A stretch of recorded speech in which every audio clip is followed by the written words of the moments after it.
Hello, Tar Heel Nation. Welcome back. Finally back with a podcast. I know it's been way too long. We didn't even close out last season. After the Tar Heels dropped out, I just couldn't get back into covering the championship game and all the Final Four even stuff. I guess we had one before the Final Four, but never really closed that out. So I guess we'll do that a little bit here. Not a whole lot to talk about there. Uh, Carolina wasn't involved in that, and I mean it's old news now, but a lot of North Carolina hoops news since the last podcast because it has been so long. And I've been meaning to. I wanted to do another one in April. It didn't happen. I've been waiting here in May for the right opportunity, and with scheduling and stuff, it's end of the school year. So I mean, you probably know if you're watching this, especially if you have kids, you know how busy it gets and stuff. So we are here, a lot to get to. It could end up being a pretty long podcast. We're going to go through our preseason predictions and see kind of who was spot on and where we need to improve for next year and that stuff. Roster situations, recruits and transfers and all that stuff happening with Carolina podcast and just a few other little bit of stuff to clean up. So let's jump in. Thank you for watching, listening, however you're taking in the podcast. I do appreciate it. I hope you will stay with us through the off season here as we go to monthly podcasts. I know it's not as often and not always as exciting with news and stuff, but I will keep you updated as best I can, and we will roll on until the season starts again. And it should be an exciting one already with the guys we got coming in for next year. A lot of optimism. After a couple of weeks of people saying, what are we going to do? We need some players. So, we'll get to that. First, I guess, closing out last season, we talked about the Tar Heels losing already. Virginia goes on to win the championship in a pretty good championship game with all the talk of two defensive teams in the championship. It ended up being a good one. It goes to overtime. Again, looked like Virginia was kind of screwed. They weren't going to pull it off, and they find a way to get it into overtime and to win it in overtime. And to use kind of a Carolina phrase from the last couple of years, pretty good redemption story, going from losing to a 16 seed, being the first team ever as a 1 seed to lose to a 16, I guess first team ever to lose to a 16 seed.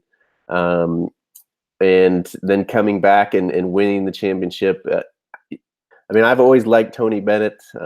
Seems like a good guy, good coach. Don't really necessarily enjoy the style of basketball, but I guess he does it how you need to do it at Virginia, and you got it done, and you feel good for good guys winning championships. And for those kids, I know that's not who we cheer for, but for going through what they went through to come back and stick with it and win a championship. And then, all the games they gave us in the tournament, the Purdue play to get that into overtime and win it. And then let's see, who did they play in the Final Four? Auburn looked like they were down there, and a couple of big threes a 3 and 3 free throws by Kyle Guy to get them into the championship. Just a lot of memorable stuff, especially for Virginia fans, of course, and those players. But that was as far as Carolina closing out the season. They had their banquet.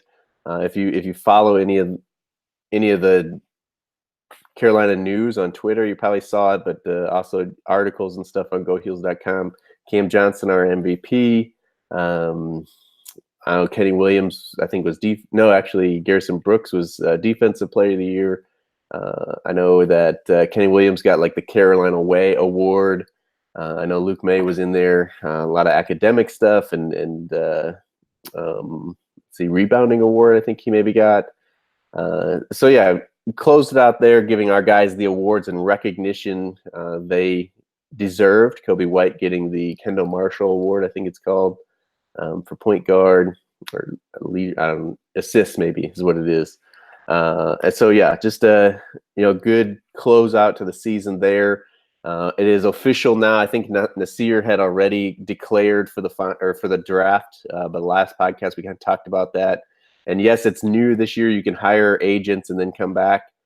I think you have to fire your agent and come back by the end of May. So they still have time, but they're not coming back. Don't even get your hopes up. Nasir and Kobe, as he also declared, are going to be gone. They're going to be first rounders. They've been invited along with Cam Johnson to the Combine in Chicago. Cam is probably the only one that's borderline maybe first round, but Nasir and Kobe should be end of the lottery to right on that edge, right on that verge. Hopefully Cam goes in the first round. Luke, I mean, he's just got to find the right team that wants him to have a good workout with them, and find the team that wants him to pick him up. I don't think Kenny Williams is going to get drafted. Hopefully he can find a good team overseas. I mean, we've had a lot of guys with a lot of success overseas. Marcus Ginyard, Kennedy Meeks is over there now. Deion Thompson's been over there like forever, and they make good money. A little bit different lifestyle probably, but I don't think it's really anything to be ashamed of. Making money doing what you like and enjoy. So that kind of closes out last season. Then I guess we'll go into roster moves because that's the most present thing or recent thing that's happened, and then we'll close it out with looking back. I guess it's going back to last season, looking at our predictions. But as far as roster moves here, so a lot of them I gotta try to remember them all, and I don't know if I'll get the order right, but hopefully I don't miss anybody, and people watching in the chats, you can help me out here, making sure that I get it all. But we had probably the biggest one, Cole Anthony. Well, I guess even before that, just to recap, we already know we have Armando Bacot coming in next season. Big guy, 5-star out of IMG down in Florida. We have Jeremiah Francis, who played with Sterling up in Ohio, coming in at point guard, but he has not played pretty much the last 2 seasons with knee injuries. So, obviously concerned there with how ready he's going to be and all that stuff. So that we knew already. And then, of course, all the guys we've been going after, but probably the biggest one, Cole Anthony picks Carolina probably a little bit sooner than I thought, but maybe because Kobe had already committed to the draft, he felt comfortable doing it, even though he said he was comfortable playing with and alongside Kobe.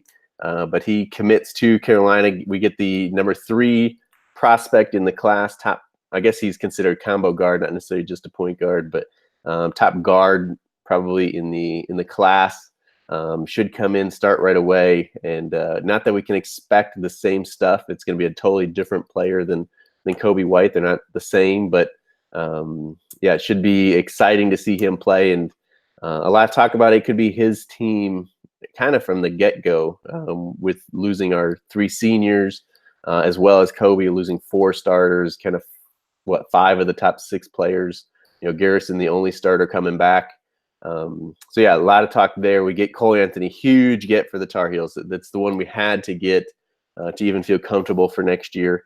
But then it was like a 10-day span, I think, week and a half from when Cole committed to the end of all this, and we just bring in everybody. Roy had been working, man. We get Cole Anthony, and then Anthony Harris, who was. Well, man, he was committed to Virginia Tech, and then when Buzz Williams left for Texas A&M, he opened up again, and we go after him and get him. Because we weren't recruiting him, he was committed. I haven't gotten to look really at the highlights of any of these guys, but I hadn't seen him much. But as far as Roy is talking, a big-time competitor, kind of a junkyard dog. He's going to get it after defensively, help us and that kind of stuff. So I think even past this year, I think he's more of a transition guy for next year. When the next guys we talk about, the grad transfers, B-Rob will be gone because he's a senior. Cole Anthony will probably be gone. So another class with a lot of people leaving. He could be a good transition guy into next year. I believe he'll play more wing 2-3. I don't think he's a point guard, but again, we got Jeremiah Francis coming in. We still have Leaky Black there. KJ Smith, I think, would have 1 more year after this year. So we still have some point guards there, and I'm assuming we're looking at some more for next year as well as Roy keeps stocking up there on point guards. We got Cole Anthony, we got Anthony Harris.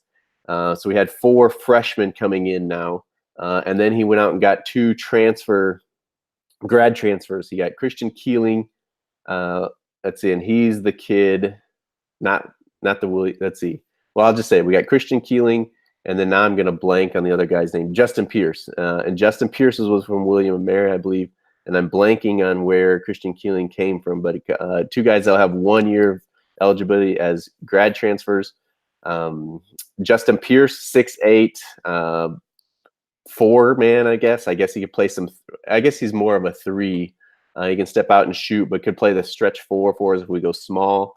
And we'll talk about starting line a little bit, and hopefully you guys will send in yours as well as we get closer to the season. Not necessarily in this podcast, we're not going to talk about it, but we will look towards that. So Justin Pierce, 6'8", three man stretch four maybe, and then Keeling is more of a shooting guard. Shot really well, and people say, well, that's against the. Oh, it was. Oh shoot, I just had it. Southern Charleston, Southern Charleston, something like that was the college that he's coming from. But his numbers actually went up when they played better competition. So you can't just say it was because he was playing mid-major schools, he was putting up the numbers or whatever. And both of them actually pretty good rebounders for their positions. If we can play them at the 2 and the 3, if we got Cole Anthony and then we play Keeling and Justin Pierce, both of those guys are pretty good rebounders at their position, which of course we know Roy likes and has been a staple for Carolina basketball here going back. So yeah, big time gets there. We got those 4 guys in like 10 days. I feel like there's another guy I'm missing, but I don't think so. Somebody else can comment there if I'm missing somebody there. But so now we got 6 new guys coming in, and that's kind of the question. We got Garrison Brooks coming back as a starter. I think you can pencil him in. Cole Anthony, I think, has to start at point guard. And then, I'm assuming these grad guys will start or at least get a lot of minutes. B-Rob coming up. He had a good year this year. Can he step up into the starting lineup? We know how Roy likes veteran guys, and he's been in the system. Because you think about it, if we would start 4 new guys, like new to the program, Cole Anthony, I guess I should say Anthony Harris, but I think it'll be Christian Keeling if either of those do. And then Justin Pierce. And then if we had like Brooks at the 4-man and then Bakat at the 5-man, we got 4 guys that have not been in the Carolina system. I know the other 2 guys have played college basketball, and that should push them along, but that's 4 new guys. Where does the leadership come from? Is it Brooks? B-Rob has to step up as a leader even if he's not starting. How does that work? Or does he start instead of Justin Pierce? Or do we go small and keep Brooks at the 5, Pierce at the 4? We know Roy doesn't like that. So I'm getting way too into the starting lineups. I know that's fun to play in the offseason here, but to think about what I'm trying to get at, I guess, is our leadership. Where does it come from? What does it look like? Because going back, we've had the Marcus Page leadership. We had the Joel Berry and Theo Pinson leadership. Even last year was pretty darn good with Luke and Cam and Kenny. Their leadership. Where does that come from, and what does that look like? How well do we gel with the new guys? I think we're going to have to be pretty patient in November, December, which might be hard because we start the season off with a conference game. So how does Roy play with that? And yeah, it'll be interesting. Should be obviously exciting. On top of all the guys we do get, maybe this is the guy I'm thinking of that I thought I was missing. Seventh Woods does transfer out. I don't know. It's surprising it happened now. I thought maybe if he was going to do it, it was going to be last year when Kobe came in. Maybe he would have, but I don't know. I haven't heard anything like if he could be a grad transfer, if he's going to graduate in these 3 years and be able to play right away. I haven't heard anything like that, so I kind of assume he's going to have to sit out a year and then play for wherever he goes. I'm guessing South Carolina is going to be a big player in that. But yeah, it's sad to see him go, but it's kind of not surprising with Cole Anthony coming in. We got Leaky there that he would be fighting with in the backup point guard position. Obviously, Jeremiah Francis, although I think he would beat him out with the experience he has. Yeah, it's sad to see him go, but you just wish him the best. He seems like a great guy.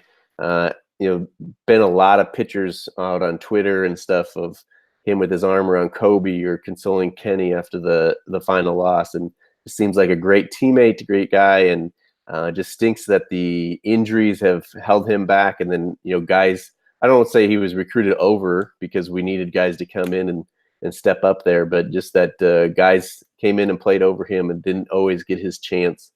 I heard somebody say kind of his chance was going to be when everybody thought Joel Berry would go after his junior year, that he'd get to step up and start that next year. And then when Joel came, it hurt he was getting more minutes that beginning part when Joel, you remember he broke his hand and he was playing pretty well. And then Joel came back, and he just kind of, I don't know if his confidence or whatever dropped off, and his playing time kind of disappeared. Joel was playing 38 minutes a game, and you just don't get to develop that way. So hopefully he goes somewhere, he gets to get the minutes he wants, gets to start, show what he can do, and hopefully he does well for them. Unless they play Carolina, then we don't want him to play well that game. But yeah, he does transfer out.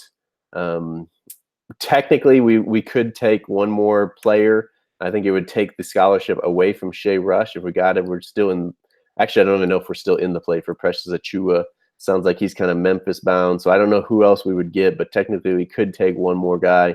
Not sure if that's going to happen though. So yeah, a lot of talk there, but a lot of stuff happening there. I think our roster is probably set, especially for impact guys for next year. I don't think he would take the scholarship. Roy would take the scholarship away from Rush to give it to a preferred walk-on kind of guy, or just a local guy that hey, here's a scholarship. I think he would rather just keep it with Shea Rush, somebody who's been in the program. So I do think our roster is set now for next year, and so yeah, in the next couple of months, as we get need something to talk about in the off season, and as we get closer to the next season.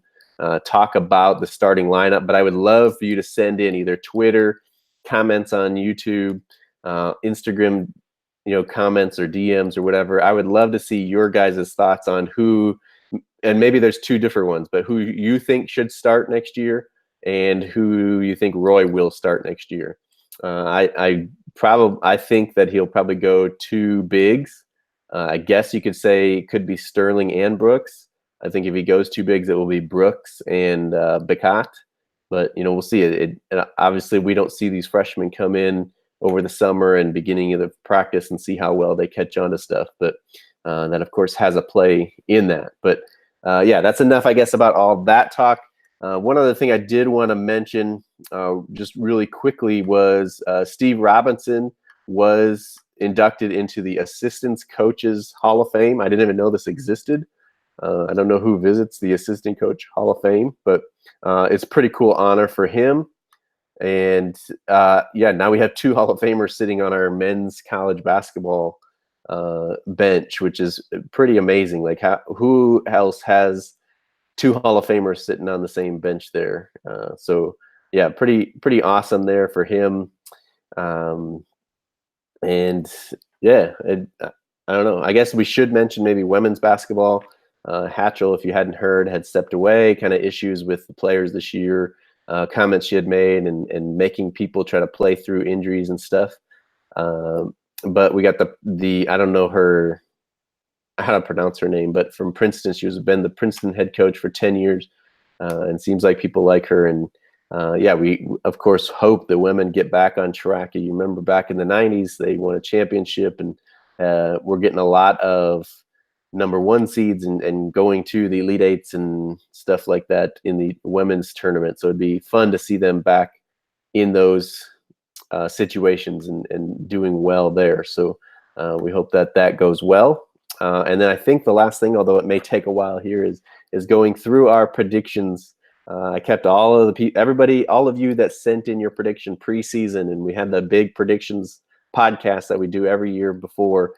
We kept them, and now we're going to go back and see who was spot on and give them credit where it's due. So first, the Tar Heels were 26-5 in the regular season. They were 1-1 in the ACC tournament, losing in the semis.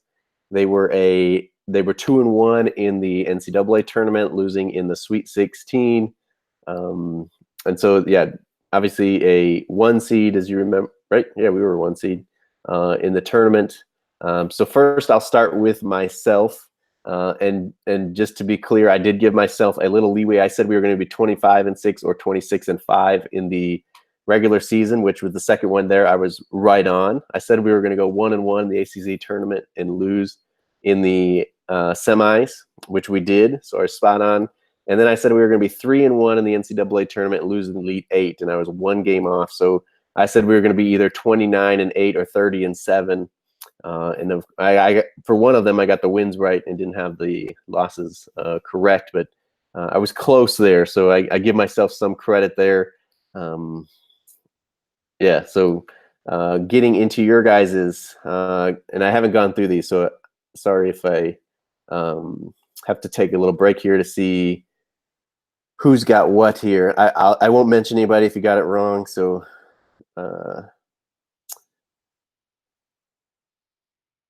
let's see, a lot of Elite Eights. Let's see here. Well, Megan, friend of the podcast, she's been on a few times. Need to get her back on. Said 28-9, so close there. 1-1 in the ACC tournament, and then Elite Eight. So had the ACC tournament right at least. Let's see here. Trey at Trigga_Trey said it would be second in the ACC regular season, which I think was right? Yeah, we got the second seed. And the ACC tourney champs and national champs, he was wrong on. And then Mark Krings at Krings_23 said they'll finish second in the ACC regular season, so he's right there. Said losing the finals of the tournament, we lost in the semis, make a Final Four. Wasn't right there. Let's see, Greer T.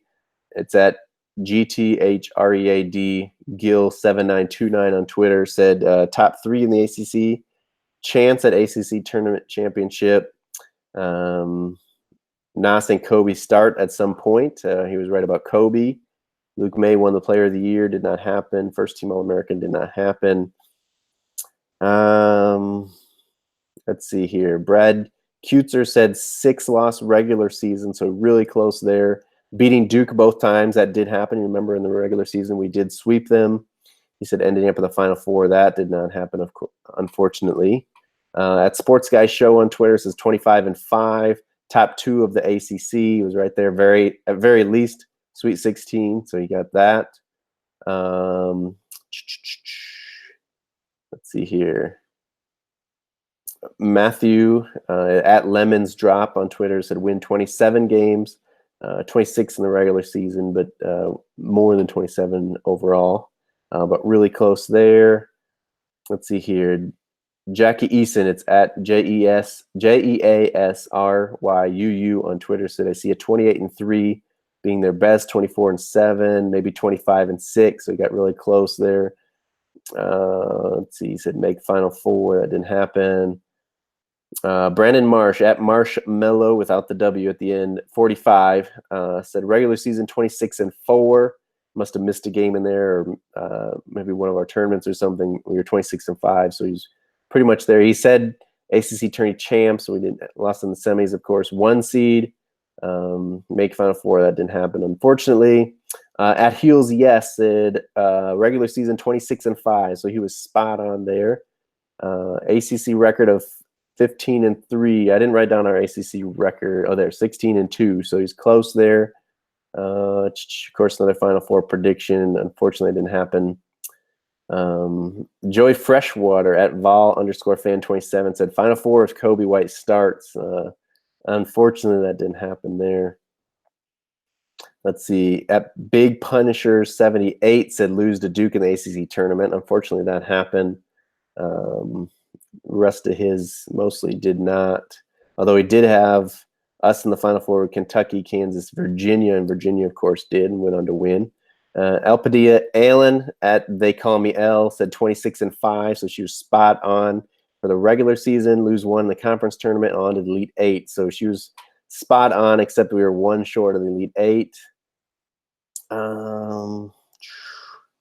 Let's see here. At L Bucket with a Z 24 said semifinal loss in the ACC tournament.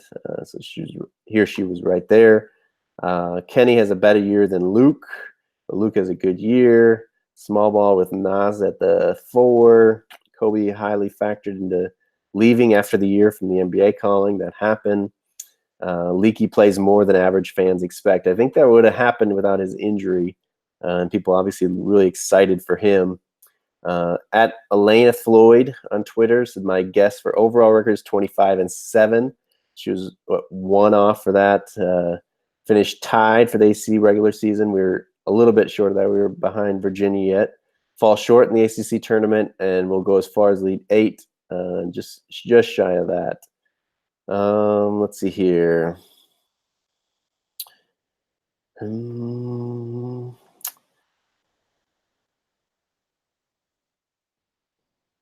not quite there. Let's see. All right, some from Instagram at UNC Mixes said 27-2 Elite Eight or Final Four. Close with that record, with the record. Not quite as many losses as we had. Let's see here. At Heels Report said 11-2 in the non-conference. Let's see. I don't remember what we were in the non-conference. 14-4 in ACC play. A couple games off there. Co-champs with Duke, splitting with them. We beat them both times, but they were third. We were second. Let's see. Losing the semis of the ACC tournament. That happened.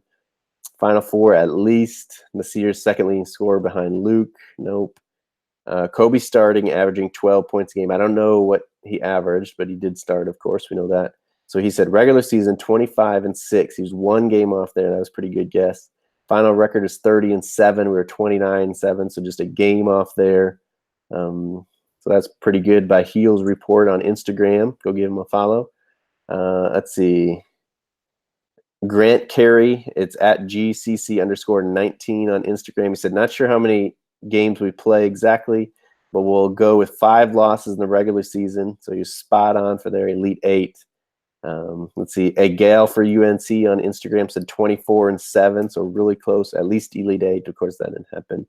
And then on YouTube, through the comments, I got one. It was Coach Mike Brown Jr., who comments a lot as well, said 29-3 and a Final Four. So didn't quite make the Final Four, but we did have 29 wins. He was right there. So obviously we're a little bit biased. We predict the Tar Heels to go a little bit further than what they do sometimes. And it's hard. For me, I feel like I sit in the Elite Eight spot too much. I got to either commit that we're not going to make it to the Elite Eight like I should have this year, or that I say, we're going to go to the Final Four. And Elite Eight seems like a kind of middle ground there. I hate that, but I have the last couple of years predicted that, and a lot of you as well did. So we'll do this again next year. We'll when I don't remember when we do it, probably October or something, right before the season starts, do our predictions podcast, and hopefully you guys will send yours in again. It's fun to do and kind of just see what people think and how biased or unbiased they can try to be when picking for the Tar Heels. But I think that wraps up all the news for this. I know a little bit longer, but hopefully that's good and gets you get your fill here as we go to once a month podcast. I hope you stick with us through the off season. Keep sending in, feedback or questions and comments or segments I should do in the off season, and just chat Tar Heel basketball, because we don't get enough here in the off season. We can look towards the draft here as we get into June. We can follow and see, do we have Tar Heels left in the NBA playoffs? I've been watching some, but I don't know that we have many, if any, Tar Heels left, unfortunately, in the NBA playoffs. And and then we'll of course start looking at next year. We'll bring somebody who follows recruiting more than me to kind of look at the next couple of years recruits. We've had Ross Martin in the past from Inside Carolina. Last year we had Blake from keepingitheal.com. So we'll get somebody on here in July or August or something, talk recruiting. If there's other stuff that you guys want to talk or want me to talk about, then we will definitely get that here and let me know. Somebody said Danny Green still left in the playoffs. That's right. With Toronto, Danny Green still going strong. So that's our hope. We got to cheer for Toronto, I guess. We got a few comments here. I put in YouTube. If you want to watch live, you can watch it on YouTube. You have to subscribe though at UNC Hoops Talk podcast on YouTube, because I don't have a regular, especially now in the off season, a regular time that I podcast. So it's kind of, you get a notification maybe that I'm live, and you can kind of watch it and then comment and stuff. But I told them I might not get to questions and comments, but really quickly, we just got a few here. James Laughinghouse said, "Oh boy, I'm gonna hold up. Let me get my popcorn," because I said it was going to be probably a little bit longer. Grant Bowden, who's also here a lot of times, says, "Super excited for next season. I hope all the new pieces can play as one." And that's the big thing, like I said, is gelling together and having the right leadership. Kerry Smith, thanks for watching, Kerry. The UNC seems to now average 2 5-star recruits each year. Last 2 years we have. UNC is a program that needs senior leadership in order to be successful. Fortunately, UNC has become an attraction for graduate transfers. It's true. I think the way Cam happened, especially, and worked out, only attracts them as well. But I mean, the lure of going from a mid-major to Carolina basketball has to be something as well. I guess people would say that about Kansas, Kentucky, that kind of stuff. But yeah, if we can get them to fit in and then also produce, obviously only helps us. Grant Bowden also says, going out on a limb with this statement, I can see Leaky Black having a great year entering next year's draft. Wow. I mean, I hope he has a great year. I don't want to lose him yet. He's such a versatile player. If we could keep him 3 years, even 4 years, he could do some really special things, I think. But yeah, I think I'm with you that he could have a good year. We are going to be really stacked as far as guards and wings go. If you think about Cole Anthony and Francis coming in as point guards, and then we have Leaky Black, KJ Smith there as well. KJ obviously a little more of a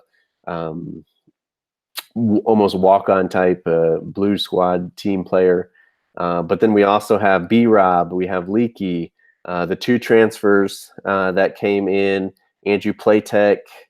I feel like I'm still missing somebody else. But yeah, I mean, that's what 7, 8 guys right there that, scholarship guys that I'm sure all want to play and getting older. The transfer guys are seniors. Platek's going to be a junior. B-Rob is going to be a senior. Leaky now going to be a sophomore, but maybe the one people are most excited about. So yeah, it'll be interesting to see what Roy does. Again, going big or small, and that's why I want to see what you guys say should be our starting lineup, and maybe what you think Roy will do as a starting lineup. Maybe it's different. I heard on Inside Carolina podcast, Greg Barnes saying he gave 2 lineups, one for November and then one for kind of ACC play, and they were a little bit different. So you can do it that way as well. But please send in your starting lineups, and we'll talk about that here through the off season. But we're getting along here. Hopefully you've gotten your fill here for May. I will see you guys back in June with whatever news we have, or maybe segments that you have sent in. Again, appreciate you guys watching, listening. Hope you'll subscribe and share with other Tar Heel fans. And Kerry Smith, quickly, just commented in, we need to talk about recruiting and paying players and why Arizona continues to get recruits versus an academic scandal that scared you and recruits from UNC. Yeah, I mean, we haven't touched on the whole trial that's going on, or I think just ended. They were both guilty, but all the names that came up, especially Sean Miller's, and yeah, all that stuff. Well, I mean, it doesn't scare players away from, because none of the players are going to be punished. They're all in the NBA, the ones that got paid. So it doesn't scare them to get money while they're at Arizona and then go off to the NBA. But we can probably talk about that in the off season here if I'm reminded. And thank you again, Kerry, for the comments. Thank you guys for listening. I will see you guys in June, but hit me up on Twitter or Instagram. Let's talk basketball and Carolina basketball and all that stuff. So at All Tar Heel Dan for both of those. I'm signing off here until next time. Go Heels.